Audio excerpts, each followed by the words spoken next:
Assim, a gente vai para Brasília porque começa a entrevista coletiva para detalhar os números do orçamento de 2026. A gente vai direto para o Ministério do Planejamento. O sinal é do Ministério do Planejamento. Vamos acompanhar. Realiza a gestão do Estado brasileiro.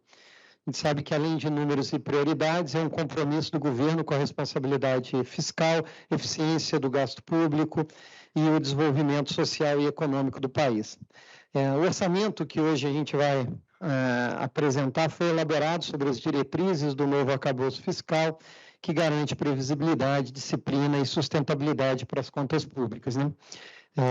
Os números vão ser explicitados, mas para 2026 o limite de despesa primária está fixado em 12,4 trilhões de reais, representando um aumento líquido de cerca de 168 bilhões em relação ao exercício anterior. Esse crescimento, né, ele respeita a regra que atrela a expansão da despesa ao desempenho da receita e reforça o equilíbrio estrutural das contas públicas.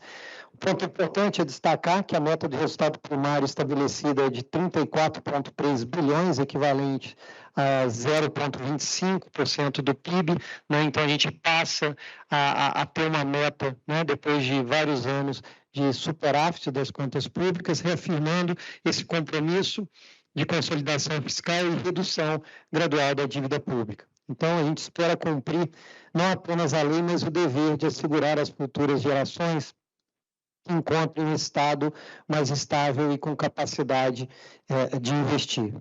O PLOA também reafirma a prioridade do governo com as áreas sociais, né? Lembrando que são garantidos os pisos constitucionais de saúde e educação, 245,5 bilhões para a saúde e 133,7 bilhões para a educação. Além, é claro, né, como disponibilizado no novo arcabouço, um piso de cerca de 83 bilhões em investimentos. Esses números, eles demonstram não só a questão social, mas alinhada à responsabilidade também fiscal. Outro ponto fundamental é a política de valorização do salário mínimo, inclusive, né, dentro das regras fiscais, que em 2026 o valor previsto está em 1.631, resultado da reposição inflacionária prevista e de um aumento real de 2,5, compatível também com o marco fiscal. E agora um ponto para fechar minha fala inicial: esse orçamento ele inaugura uma nova fase do orçamento público brasileiro, né? Esse vai ser o primeiro orçamento que apresenta o marco orçamentário de médio prazo na sua forma mais completa, né? A gente vai trazer previsões para os exercícios de 2027 a 2029. Né? A gente fez isso no PLDO e agora, pela primeira vez, a gente está indo em nível ainda mais detalhado do orçamento público para abrir a discussão, né, com todos vocês, com a sociedade, de forma antecipada. Né? Esse ponto é muito importante, para que a gente possa antecipar os desafios do orçamento público, das políticas públicas, e possa agir, né, a tempo de que a gente solucione os problemas antes deles ocorrerem. Então, é um salto de qualidade no planejamento público brasileiro que vai permitir, então, tomadas de decisões antecipadas. Por fim, termino minha fala agradecendo, né, a participação de todos aqui, a paciência, explicando novamente esse ano, né, a gente precisou fazer a coletiva um pouco mais tarde, né, pelas complexidades, o tamanho do orçamento público, então a gente fez em respeito, ainda na sexta-feira, né, a gente está encaminhando o processo para o Congresso Nacional, né, a gente assinou há pouco tempo as peças orçamentárias, então ela vai ser encaminhada ainda hoje para o Congresso Nacional. Boa noite, obrigado. Queria também... Vocês me ouvem? Está bem o som? Queria também agradecer a presença de todas vocês, de todos vocês.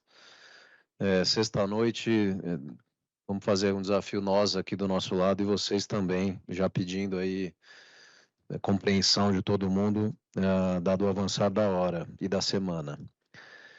Queria deixar algumas coisas também registradas aqui, dado o intenso trabalho e compromisso que a gente tem tido com as contas públicas.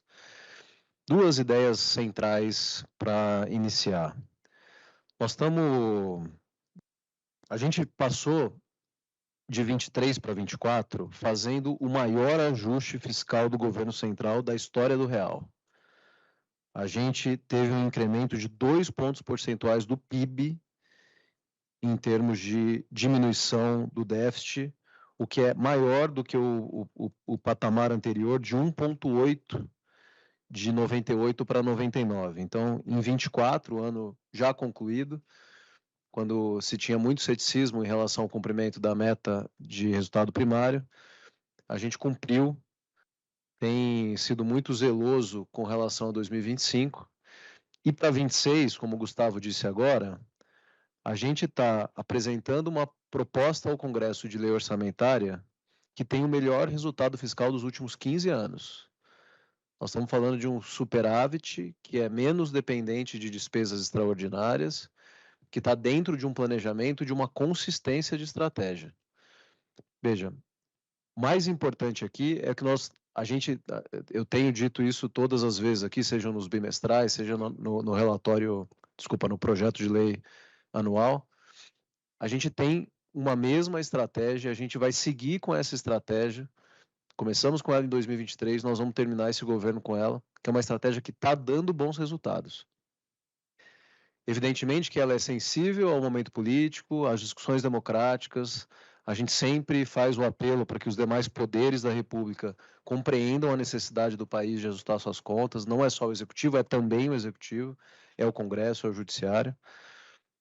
E o resultado do que a gente tem conseguido rever em termos de desonerações passadas, concluir algumas, em processo de conclusão de outras, aprimoramentos do gasto público, temos que avançar nas duas pontas. É preciso recompor a receita, fazer quem não paga e tem capacidade econômica para pagar, que pague, de acordo com a lei em vigor, e sempre buscar um aprimoramento de eficiência para que a gente tenha redução do gasto primário e alcance os melhores resultados para o país.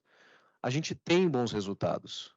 Então, a gente tem resultados fiscais e quando a gente olha para a realidade econômica e social, a gente tem recordes mínimos, como, por exemplo, desemprego. Nós estamos na mínima histórica do desemprego. A inflação média para um período de governo, esse governo Lula 3 tem a menor inflação média de todos os governos desde o Plano Real. O índice de desigualdade, o índice de Gini, nós estamos também no menor patamar de índice de desigualdade. Pobreza e miséria, também, menor patamar. Vocês vão lembrar que recentemente o Brasil saiu de novo do mapa da fome pela segunda vez.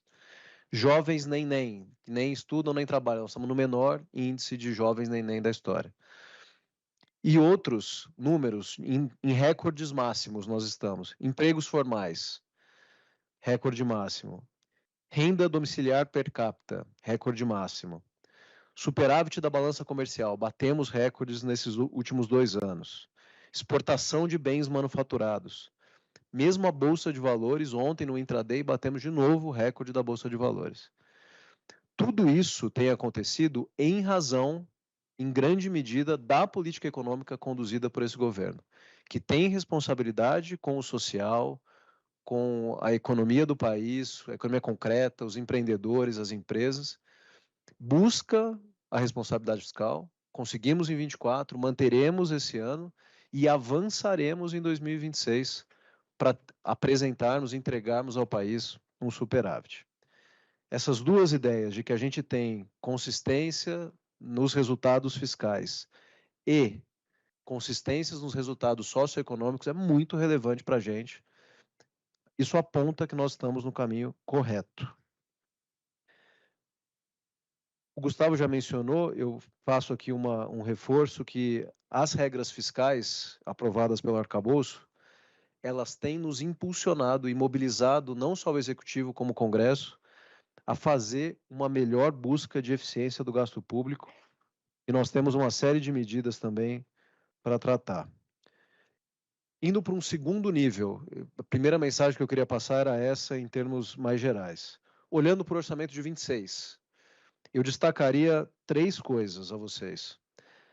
A primeira, ele é um orçamento de uma equipe que já entregou outros 2 orçamentos e já executou outros 2 orçamentos. Então, alguns amadurecimentos são naturais e importantes de serem destacados, como, por exemplo, a revisão que a gente fez em um relatório bimestral desse ano, salvo engano, no primeiro, né, que foi o segundo, mas o primeiro que a gente apresentou, depois da aprovação do orçamento, que é os valores de CARF e os valores das transações extraordinárias da Receita foram diminuídos a 0. Tá? Então, isso é importante, a gente tem mantido isso, estamos mantendo isso para 2026, o que mostra o nosso grau de compromisso com o aprendizado. Eu mesmo digo isso porque reconheço, quando a gente fez a previsão lá em 2023, no orçamento de 24, como a paralisia do CARF era tamanha, a gente já tinha uma metodologia que esperava alcançar algum número. Isso deve estar indo para o judiciário, a gente tem estudado quais são as razões de não ter entrado, né, em recursos especificamente nessa rubrica, mas para 26, esses valores não constam da peça orçamentária, valores adicionais de CARF, valores adicionais de uma transação. Na Receita, eu já explico aqui a transação em linhas gerais. O segundo ponto, eu mencionei antes, também olhando para o orçamento de 26, nós estamos bem menos dependentes de despesas extraordinárias do que nos anos anteriores. E as receitas extraordinárias é o cansaço da sexta-noite, gente. Bem menos dependentes de receitas extraordinárias do que nos anos anteriores. E veja que não tinha problema nos anos anteriores, como não tem esse ano. Usar a receita extraordinária na composição do equilíbrio fiscal está de acordo com o nosso entendimento. O que não se pode fazer é buscar a receita extraordinária fora de um planejamento plurianual, como aconteceu em 22. Você não pode depenar uma empresa pública especificamente para conseguir cumprir um resultado artificial. Mas a gente está dando planejamento. Então, ano que vem, nós vamos ter previsões de venda de participação da União em óleo, a gente vai ter previsão de dividendos. Isso com parcelas pequenas de incremento. Então, não vamos mudar a realidade da participação da União em óleo. São pequenas parcelas, o incremento de dividendos também, de modo que a gente consiga entregar um resultado que nós estamos buscando a duras penas. Isso é bem importante destacar. O terceiro item que eu destacaria do orçamento do ano que vem, olhando lá da Receita, não tem grandes novidades. Eu diria que a grande novidade é o projeto de lei complementar que vai fazer o corte linear dos benefícios fiscais. Talvez seja o grande novidade, eu digo não, porque eu mesmo já tratei disso algumas vezes, os presidentes do Congresso já têm tratado disso, o ministro Haddad, a ministra Simone, mas é importante porque o texto ele vai se tornar conhecido agora, a gente já tem trabalhado com as lideranças do Congresso, mas foi apresentado pelo líder Guimarães, em conversas, né, com o presidente Hugo Motta, com os relatores dos outros projetos de lei complementar, que a gente prevê preservados os benefícios constitucionais, né, os benefícios tributários constitucionais, uma revisão dos benefícios infraconstitucionais, com uma previsão de arrecadação para o ano que vem de algo como 20 bi, precisamente 19,6 bi, é isso que nós estamos prevendo no corte de benefício fiscal.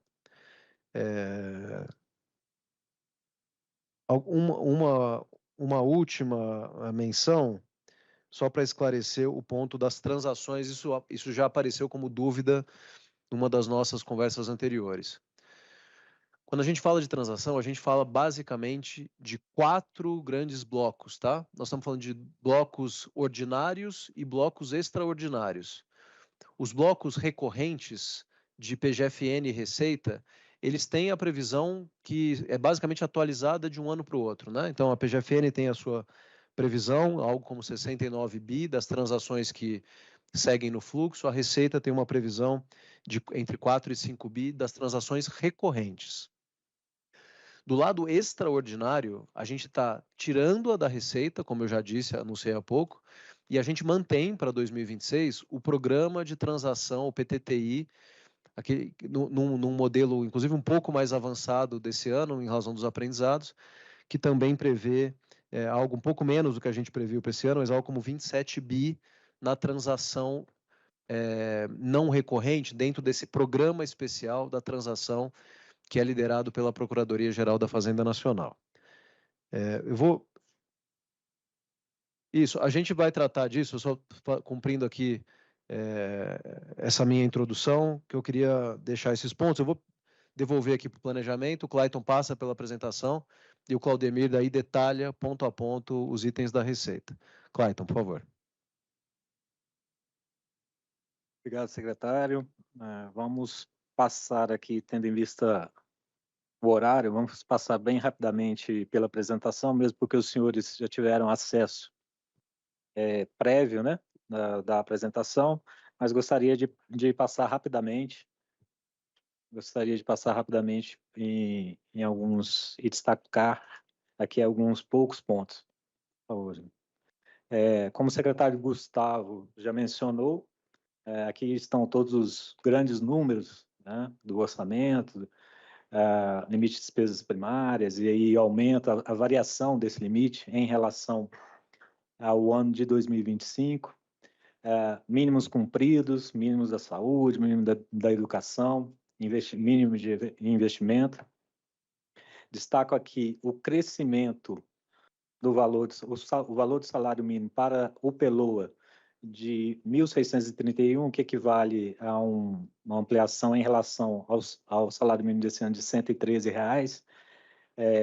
E aqui eu destaco, evidentemente, que, do ponto de vista orçamentário, as despesas também que são atreladas ao salário mínimo têm, sim, um impacto no seu crescimento, e a gente sempre tem uma conta, né, uma razão para cada real que aumenta o salário mínimo, as despesas previdenciárias sobem 429 milhões. Então, R$ 113 a gente tem reflexo lá nas despesas previdenciárias nesse montante. Por favor. Grandes números do orçamento. O orçamento é uma peça, como todos vocês conhecem, uma peça complexa. Aqui eu trago valores, mas um total de 6,5 trilhões, né? E destaco que em despesas primárias, 3,2 trilhões, e dessas despesas primárias, as que estão sujeitas aos limites, ao limite de despesas, o valor de 2,4 trilhões. Então, são valores robustos, que a gente detalha. Aqui temos alguns programas e sempre a gente destaca a maior despesa do orçamento, sempre são os benefícios da Previdência, da casa de 1,1 trilhão.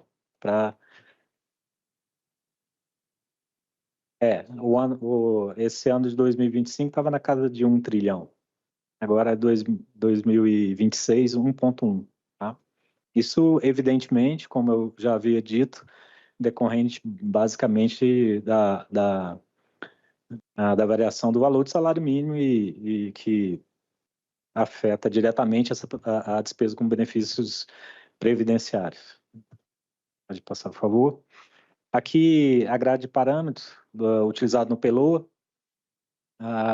já apresentada, é a grade de parâmetros macroeconômicos já apresentada no mês de julho, pela Secretaria de Política Econômica do Ministério da Fazenda. A gente traz aqui os valores de PIB e outros índices, e destaca novamente o valor do salário mínimo de 1.631, contra o valor de 1.630 que havia sido previsto no PLDO.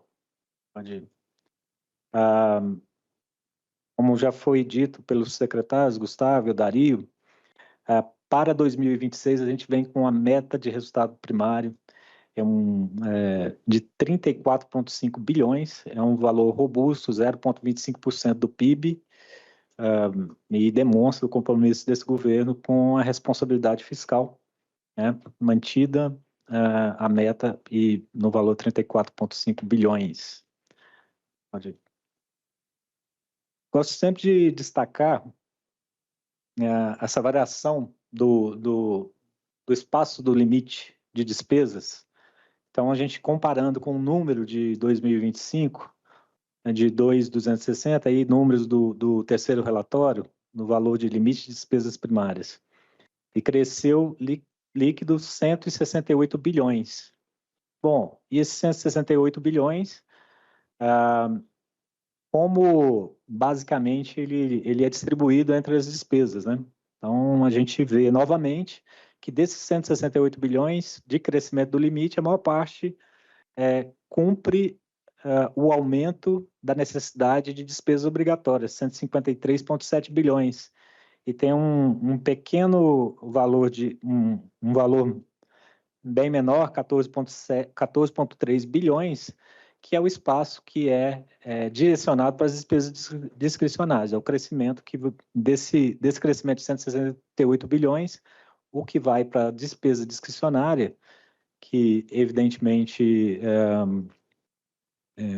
cumprem, as despesas discricionárias são aquelas que os programas de governo, basicamente, né, que todos os programas finalistas ficam aqui nesse espaço. Mas do lado direito aqui, a gente abre esse valor de 153 bilhões, o que cresce mais, despesa com benefícios previdenciários, tendo em vista o seu valor robusto, passa de 1 bilhão para 1,1 bilhão, aqui variação do salário mínimo, né? O que explica essa variação, despesa com pessoal e encargos sociais, reflete já os ajustes, a parcela do ajuste para servidores civis e militares, já concedida no ano passado, né?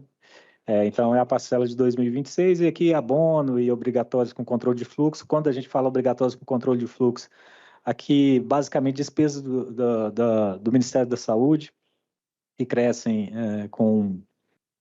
também com a variação da receita corrente líquida, né, que a gente vai mostrar mais à frente. Por favor.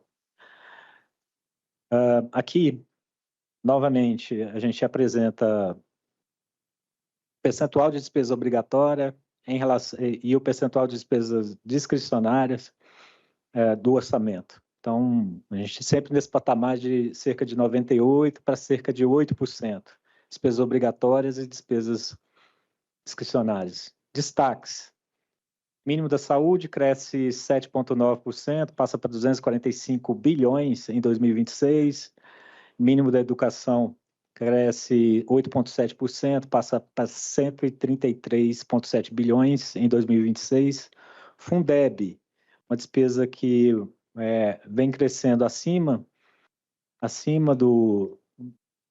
da inflação e da própria correção do índice que corrige o arcabouço, né, fiscal, cresceu 15,6 bilhões. Piso de investimento passa para, em 2026, vai ser de 83 bilhões. E aqui, o novo PAC para 2026, aqui, que é a parte do PAC identificada com o identificador de resultado primário 3, que é o PAC, está com 52,9 bilhões. Tem despesas do PAC também classificadas como despesa obrigatória e despesas financeiras, mas aqui a gente traz o PAC classificado como identificador de resultado primário 3, que é o valor mais conhecido. Emendas impositivas. Para 2026, a gente aponta aqui um crescimento de 1,9%. Bom, a gente acompanhou aí um trecho inicial importante da apresentação. O secretário executivo do Ministério do Planejamento, Gustavo Guimarães, disse que o orçamento traz, a partir de agora, um cenário de médio prazo para que seja possível agir a tempo. E também o secretário executivo do Ministério da Fazenda, Dario Durigan, disse que o governo, a equipe econômica, seguirá na mesma estratégia porque há bons resultados nas contas públicas. Lembrou que as projeções, por exemplo, de receita do CARF foram zeradas, porque eles aprenderam com as projeções do passado que foram erradas, e que o governo está muito menos dependente das receitas extraordinárias, e uma das novidades destacadas por ele é o corte linear de 19,7 bilhões de reais. Detalhes sobre estes assuntos, sobre o orçamento, lá no site cnnbrasil.com.br.